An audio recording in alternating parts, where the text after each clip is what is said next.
Okay, let's dive right into this explainer about a massive legal battle that has just completely shocked the gaming world. Seriously, it's subverting everything we thought we knew about how this industry actually works. For months, everyone figured this was a pretty simple story. But as we're gonna unpack here, the reality hidden beneath all those flashy headlines is this fascinating clash that could literally rewrite the rules of game development forever. You know the quote, "They copied Pokémon. Case closed." I mean, within minutes of this controversy sparking, the internet had already reached its verdict, right?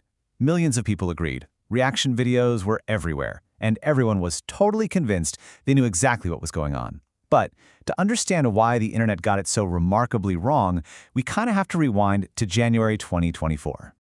So January 2024, this new game drops online, seemingly out of nowhere. It didn't have some billion-dollar marketing budget, and it definitely wasn't backed by a legendary franchise.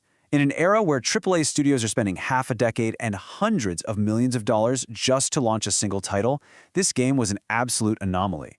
It was made by this small Japanese indie studio called Pocketpair, and almost overnight, it sold millions of copies. I mean, nobody expected this. Not the players, not the big publishers, and probably not even Nintendo. And it wasn't just raw sales either. We're talking millions of active players logging in all at the exact same time. The hype was so explosive that Steam servers were pushed to the absolute brink. They were legitimately struggling to keep up with the massive influx of gamers. Every time you refreshed a gaming site, bam, another concurrent player record had been totally shattered. Live streams were going crazy, and YouTube recommendations were just completely flooded with gameplay. This whole thing culminated in literally billions of views online. Palworld wasn't just a game people were playing anymore. It was this massive spectacle people were watching. It instantly became a global cultural event, grabbing a level of momentum that money just cannot buy. A tiny studio had somehow pulled off one of the biggest game launches in history. But, with every single new player that joined in on the phenomenon, one specific comparison just kept popping up over and over again. Yep, the internet gave the game a viral nickname, Pokémon with Guns. 4 words that honestly changed everything. And the thing is, nobody officially branded it this way. The community did that all on its own. And while it acted as this absolutely massive wave of free advertising, really propelling the game to unprecedented heights, it was definitely a double-edged sword. It fueled an intense and rapidly growing controversy. Naturally, the internet's reaction was intensely visual. Players started posting these side-by-side creature comparisons. They were debating character animations frame by frame. Millions of people were watching and arguing over these viral accusations of visual copying, which turned social media into an absolute frenzy. In a way, the controversy basically became the marketing. Everyone just assumed a massive, messy copyright battle over art and monster designs was brewing. But while the internet was out there celebrating, raging, and debating, Nintendo's initial reaction was just complete silence. No angry tweets, no emotional press releases, just total silence. And for anyone who knows the gaming industry, that silence, it's kind of unsettling. Because historically, when Nintendo feels its intellectual property is being threatened, they don't rush to a microphone. They operate in the shadows. They watch, they investigate, and they quietly prepare. And that quiet preparation had a lot of developers feeling very, very nervous. Fast forward a few months. When Nintendo finally did file a lawsuit, it came with a massive twist. I mean, the internet fully expected claims of copyright infringement over the art and those monster designs. But when the legal filings actually dropped, the reality was entirely different. The lawsuit wasn't about what the monsters looked like at all. It actually centered on patents, hidden technology, and deeply embedded game systems. So the crucial thing to understand here is patent law. Basically, a patent grants legal protection for a new system, a specific process, or the technical way something works, rather than its artistic appearance. Copyright protects the art, patents protect the invention itself. And this completely shifted the narrative. The court isn't going to be sitting there deciding which monsters look more original. Instead, they're examining something way more technical, hidden deep inside the game's actual code. Think of it like a smartphone. Let's say Company A invents a brand new way to unlock a phone, and they legally patent that mechanism. Then, years later, Company B builds a phone that looks totally different. Different shape, different screen, different color, but under the hood they use that exact same patented unlock method. The legal dispute in that case isn't about the aesthetic shell of the phone. It's entirely about that underlying mechanical invention.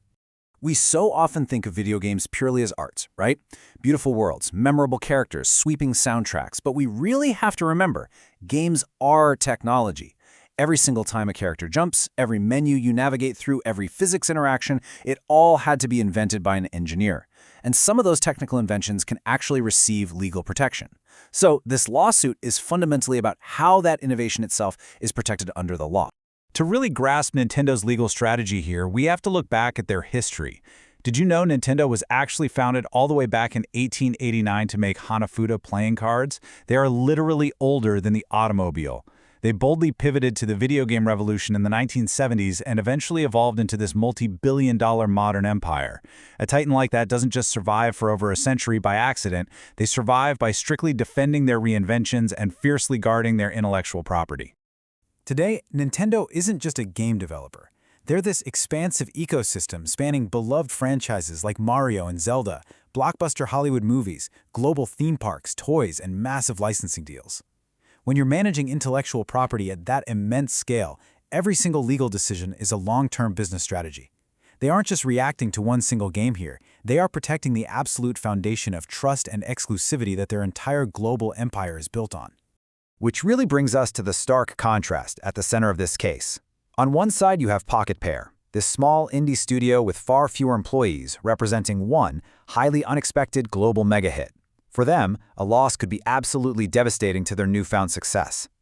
But on the other side is Nintendo, a company with over 130 years of history, backed by massive legal and engineering resources. It's a fascinating clash of two very different realities and two totally different visions of game development, colliding right there in the courtroom. And because the stakes are this massive, it isn't just gamers paying attention. Independent studios, AAA publishers, technology investors, even law schools are out there analyzing every single legal filing. Why? Because this single lawsuit has the potential to define the legal boundaries for game development worldwide moving forward.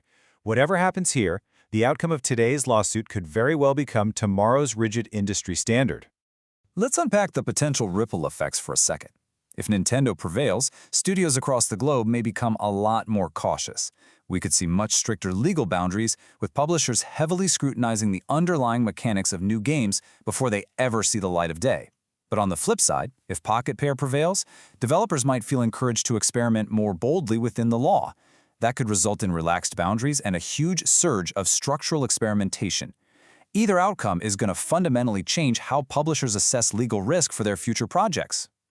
Ultimately, the heart of what we are unpacking in this explainer isn't really about Pokémon or monsters at all.